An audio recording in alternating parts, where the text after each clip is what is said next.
Почитувани, лажна вест и ширење на лажни вести е дека техничката министерка за труд и социјална политика Рашела Мизрахи изработувала семинарски трудови за пари.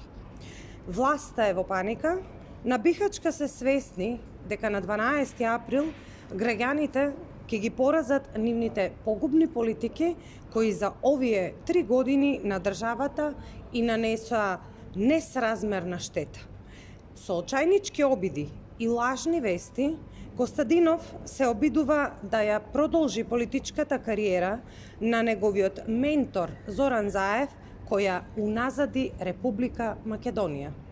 Во СДСМ се повеќе и повеќе се уплашени, лажните вести нема да им помогнат, исплашени се од откривање на нивните криминали и негрижата за граѓаните, негрижата за сите оние кои ги заборавија изминатите 3 години. Нема да спречат ниту еден од техничките министри и дополнителните заменици министри да си ја вршат својата работа, да ги истражат сите нерегуларности и криминали на власта на СДСМ. Нема да ги спречат да работат честно и достоинствено во служба на граѓаните.